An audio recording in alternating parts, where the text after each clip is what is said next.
The young woman shivered. Her hands clutched across her belly in a tight grasp. There wasn't room to hug herself in the damp cold.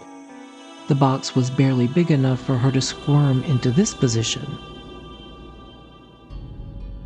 Her nightgown clung to her body, a poor barrier between her and the clammy chill, between her and the dark and the fear. She trembled from head to toe, and her teeth had started chattering. When did that happen, she thought wildly, her thoughts tripping over one another like those ping-pong balls you'd see spun around and around in a bingo hall. Am I going mad? I think I am, she thought. Here it was again, another shovelful of dirt hitting the box, hitting her box. How many was that? And what did it matter? She knew they'd keep coming. Another, and another. But now the sound was muffled, farther away. She knew what that meant. Please, she thought, please. She was screaming now, or had she been screaming all along? I can't breathe, please. She screamed, a constant shriek and a wail, fueled by terror. She had no idea where she was, only that she was being buried alive. December in Georgia. It was cold. Did you know that it's much colder under the damp Georgia clay?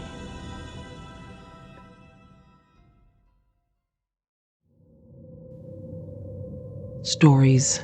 They're like books because they let our minds provide the images, the feel, the sounds and the smells as we go along. And when a story is rooted in truth, it takes on a whole new dimension. Like a newsreel running behind the story being told, we're reminded that this all really happened, that the characters aren't born of fiction, but of fact. Somehow, that makes a story like the one I'm going to tell you tonight even more frightening. The idea that there are people who are capable of the unthinkable. That thought gives us pause. The story I'll share with you tonight is riveting. It will stay with you. And it could keep you awake at night because it is true. Let's draw close again tonight here on my porch. There's comfort in company, isn't there? And there's safety. Never mind the dark and the mist rolling in off the river tonight. We're here together. And I'll turn on the light, because it's good to tell ourselves that light pushes back the darkness, that it keeps us safe.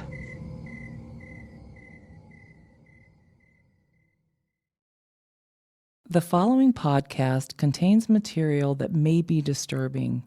Listener discretion is advised.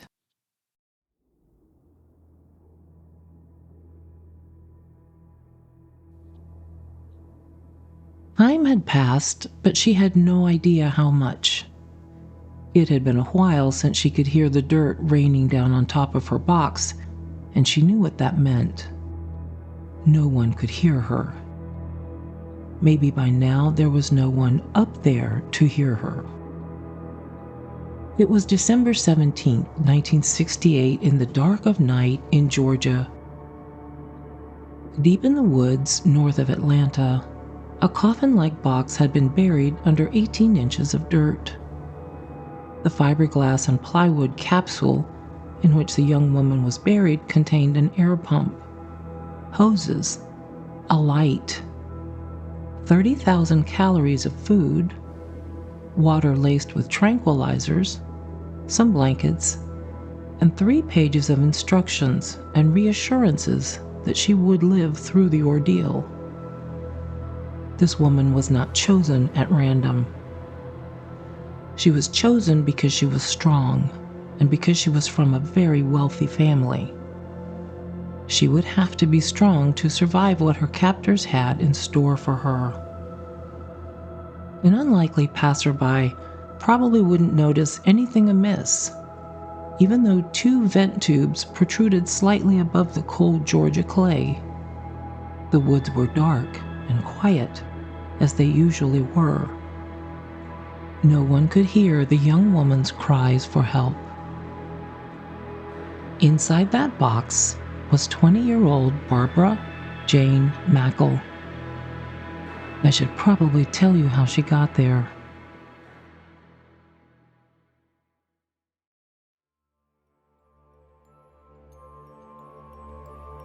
The 4 a.m. hour in Atlanta that morning, the city was quiet, as though it was sleeping along with most of its inhabitants. For back in 1968, even Atlanta slept soundly in the wee hours of the morning. Barbara Jane Mackle and her mother Jane had sat up all night talking, catching up as mothers and daughters do when they've been separated by time, by distance. Barbara was a college student at Emory University in Atlanta, and her mother had driven from Coral Gables, Florida to meet her daughter and drive her back home for Christmas. Barbara had fallen ill with the Hong Kong flu, which had swept through the college campus like a brush fire. Still, she relished the idea of being home for Christmas, and just being with her mother was a warm comfort. By 4 a.m., both women were eventually talked out and tired, and as they readied themselves for bed, Jane heard a knock at the door. Answering before opening the door, Jane asked who was there. The man, who identified himself as a detective, informed her that there had been a car accident, and a young man that her daughter knew was involved. Of course, Jane opened the door immediately. She was pushed back into the room by a masked man wielding a shotgun. A smaller person, perhaps a young boy, accompanied the gunman. Before Jane could scream, a hand pressed a chloroform-soaked rag over her nose and her mouth. Someone then tied her up. But Barbara was pushed and shuffled out of the room and into the back seat of a waiting car. "You're being kidnapped," the man said to her. He slammed the car door, jumped into the driver's seat, and sped off into the brisk Georgia night. Blackness before them parting way for the headlights, and the blackness behind them closing with dark inevitability. Now you understand how a young college student came to be buried under 1.5 feet of heavy Georgia clay deep in the woods somewhere north of Atlanta.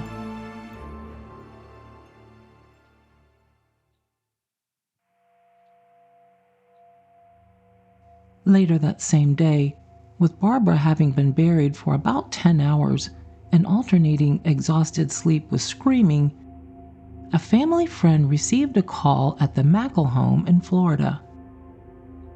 The caller instructed them to look in the northwest corner of the Mackle's yard, where they would find a ransom note with details about how to ensure their daughter's safe return.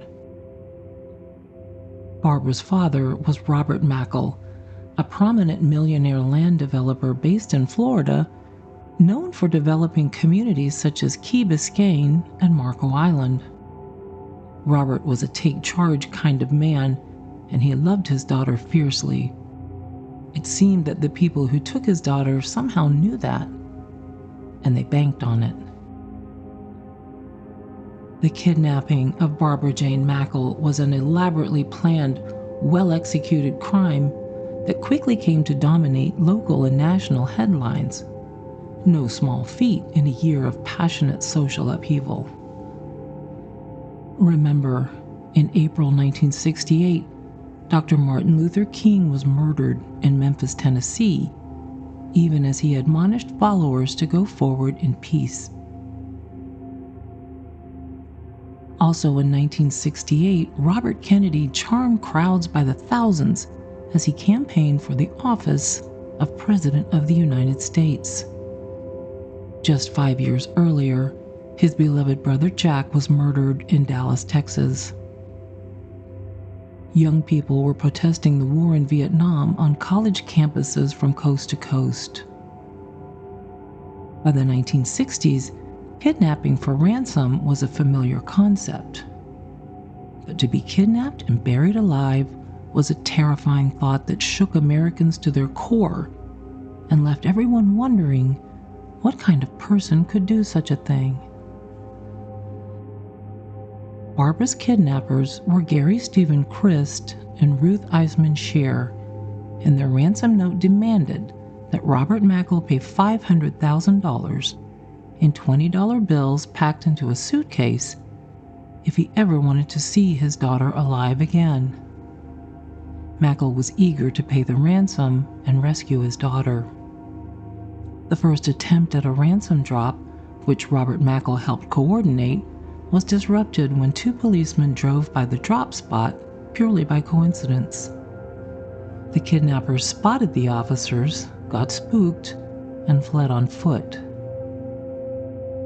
The plan had been to retrieve the $500,000 from the ocean floor after the suitcase containing the money was dropped into the water, as Christ had demanded. Agents later learned that he and Ruth had planned to retrieve the money using a Boston whaler that Christ had stolen from the University of Miami Institute of Marine Sciences. The FBI, who actually was surveilling the drop, found the kidnappers' blue Volvo abandoned after they fled. Inside the car was a photograph of a man wearing a policeman's hat and a photo of Barbara Jane Mackle holding a sign over her chest that read, "Kidnapped." The image was chilling. The car was registered to a George Deacon. The second ransom drop, which Robert Mackle also helped arrange, was successful. But surprisingly, there was no immediate word from the kidnappers once the money had been retrieved. The FBI was able to trace George Deacon to the University of Miami, where they discovered that he was employed by the university. His job was building ventilated boxes at the Institute for Marine Science. Deacon's supervisor provided Ruth Eisman Scheer's name to authorities. Ruth also worked at the university, and those who knew the pair told agents that George Deacon spent a great deal of time with Ruth. Another coincidence played a key role in helping the FBI track down Barbara's kidnappers. The local FBI office received a call from a man in Georgia, claiming that he had just bought a small trailer from a man and found some strange paperwork inside. The FBI found letters addressed to George Deacon and to Gary Christ, who had escaped from a California prison in 1966. When the FBI compared fingerprints they found in the car to those found in Christ's file, they discovered that George Deacon and Gary Christ were the same man. As promised in the ransom note, on December 20th, Christ finally called and gave an FBI switchboard operator vague directions to Barbara's location. The FBI set up their base in Lawrenceville, Georgia. More than 100 agents spread out through the area in an attempt to find her, digging at the ground with their hands and anything else they could find to use. Barbara Mackle was found on the afternoon of December 20th. She suffered from dehydration and had lost 10 pounds, but was otherwise unharmed. She had spent 83 hours buried underground in Berkeley Lake, Georgia, alone and terrified.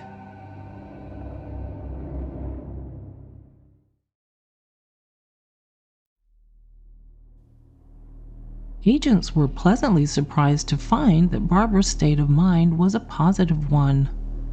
When asked how she had remained positive, not only during the kidnapping but in those dark days buried underground, Barbara said she would close her eyes and imagine spending Christmas with her family.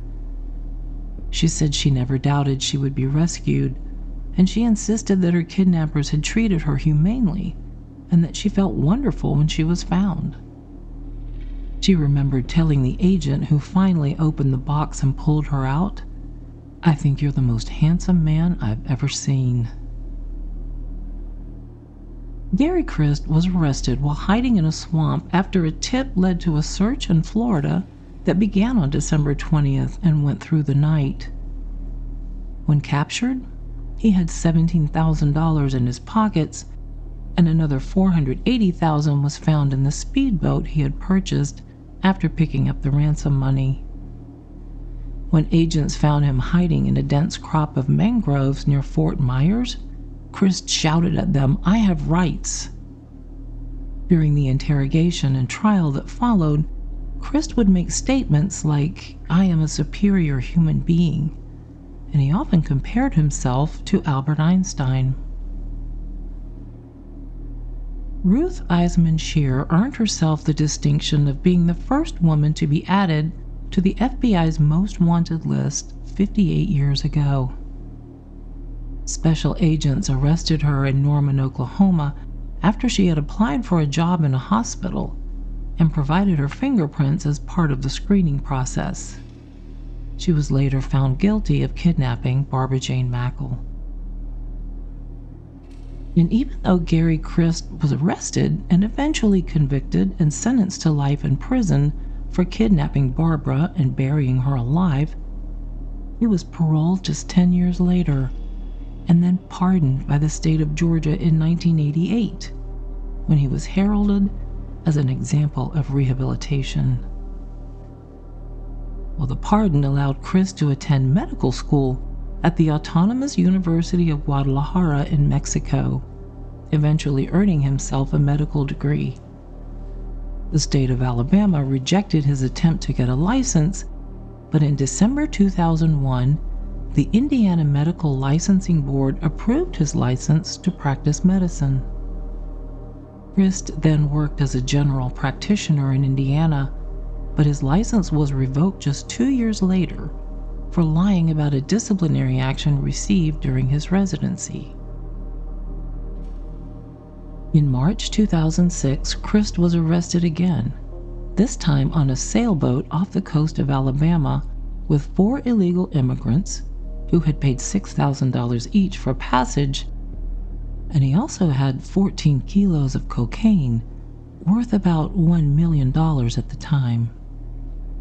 It seems that Christ and his stepson would charter sailboats, then sail to Colombia and other destinations to buy large amounts of cocaine to sell back in the States. Following his arrest, Christ was sentenced to 5 years and 5 months in prison, and he was granted supervised release in November 2010. On August 27, 2012, in Mobile, Alabama, a U.S. district judge revoked Christ's supervised release for violation of his probation. He had again left the country without permission, sailing to Cuba and South America. An employee at the charter company that rented Christ the sailboats contacted the FBI about suspicious maps found aboard a vessel Christ had rented. The FBI placed tracking devices on a sailboat the company later rented to Christ, and that device led to the high-profile capture of Gary Christ and his stepson, both wanted criminals at the time. This time, the judge sentenced Christ to 40 months imprisonment. On March 10th of that same year, FBI investigators searched Christ's home on Georgia Highway 324, just outside of Auburn, Georgia, about 35 miles northeast of Atlanta. They made a stunning discovery when they pried open a concealed trapdoor in the floor of a small garden shed. A ladder gave underground access to a submarine-style workshop built inside a metal cylinder that measured 27.5 feet long and 8 feet in diameter. The laboratory had running water and electricity, and it was stocked with chemicals and containers used to convert cocaine from paste to powder, which authorities believe Christ and his stepson then sold in and around Atlanta. The lab also featured an escape route, a tunnel nearly 20 yards long that snaked to the surface, terminating in a camouflaged 50-gallon barrel. With respect to his crimes against Barbara Jane Mackle and her family, Christ would often praise his victim for her merciful testimony regarding the kidnapping and burial. She told the judge that she did not want Chris to be executed for those crimes. After all, she said, he was the one who called the FBI to tell them where she was buried. Well, sort of. He gave them a general idea of where to look. Over the years, Chris would get upset and complain when confronted with questions about his past. I'm quoting Chris here. Ambush journalists inflicting pain on people who are trying to do the right thing are almost as shameful as Osama bin Laden, he said after being approached by a reporter from an ABC News affiliate.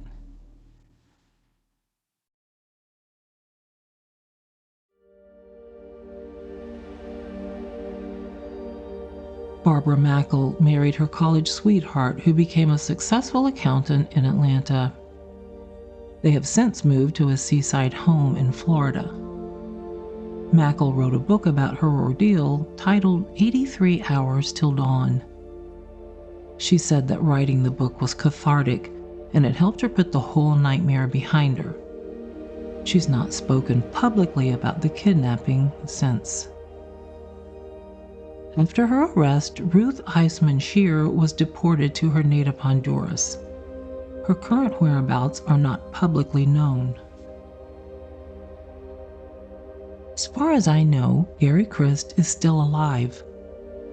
There is no record of his death in the customary searches for such information. If that's true, he's now 81 years old.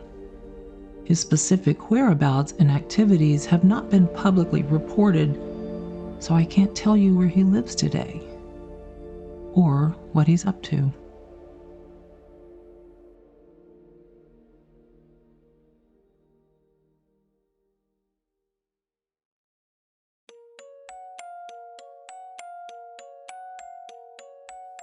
I'm Carol Townsend, veteran newspaper journalist and 6-time award-winning author. You can find me on social media and check out my website at caroltownsend.com. As always, thanks for listening, and if you're enjoying these tales of Southern history and lore, I hope you'll tell your friends. Subscribe to this podcast on Spotify, Apple Play, iHeart, and anywhere you listen. My team and I used the following sources for information about this episode. Time Magazine, the article titled The Girl in the Box, dated December 27, 1968. People.com, How a 20-year-old heiress survived her kidnapping, dated November 2, 2024. ABC News, Man Who Buried Girl Alive Becomes Doctor, dated November 14, 2002. And the book 83 Hours Till Dawn, written by Barbara Jane Mackle.